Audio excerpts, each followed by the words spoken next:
કચ્છ જિલ્લામાં ધોરણ 10 અને 12 બોર્ડની પરીક્ષા આવી રહી છે, જેમાં સુરક્ષાને ધ્યાને રાખીને તમામ પરીક્ષા કેન્દ્રો પર પૂરતો પોલીસ બંદોબસ્ત ગોઠવવા જિલ્લા શિક્ષણાધિકારી સાથે કચ્છ જિલ્લા કલેક્ટર સાહેબ અને બોર્ડર રેન્જ આઈજી સાહેબને એસડીપીઆઈ કચ્છ જિલ્લા દ્વારા લેખિત રજૂઆત કરવામાં આવી। ગુજરાતમાં રાજ્ય શિક્ષણ અધિકારીના પરિપત્ર મુજબ ધોરણ 10 અને 12 બોર્ડની પરીક્ષા તારીખ 27મી ફેબ્રુઆરી 2025થી ચાલુ થઈ રહી છે, જેને ધ્યાને રાખીને સમગ્ર કચ્છ જિલ્લામાં બોર્ડના તમામ પરીક્ષા કેન્દ્રો પર પૂરતો પોલીસ બંદોબસ્ત ગોઠવવામાં આવે છે, જેથી બોર્ડની પરીક્ષા સમયે કોઈપણ પ્રકારની ઘટનાઓ ન બને અને બોર્ડની પરીક્ષામાં આપ સાહેબશ્રી જેવા અધિકારીઓ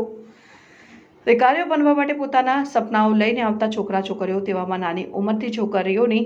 સુરક્ષા માટે પોલીસ બંદોબસ્ત જરૂરી છે। હાલમાં સમયમાં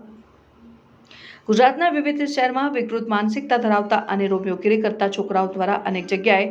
સ્કૂલની છોકરીઓ છેડતીનો ભોગ બની રહી છે, જેના કારણે છોકરીઓ શિક્ષણથી વંચિત રહી જાય છે, જેથી કચ્છ જિલ્લાના આવી કોઈ ઘટના ન બને, જેને ધ્યાને રાખીને તમામ પરીક્ષા કેન્દ્રો પર પોલીસ બંદોબસ્ત ગોઠવવા SDPI social democratic party of ઇન્ડિયાના કચ્છ જિલ્લા પ્રમુખ રોશન અલી સાંઘાણી સાથે સિકંદર સામેજ અને ઇસ્માઇલ ઘાંચી દ્વારા રજૂઆત કરવામાં આવી।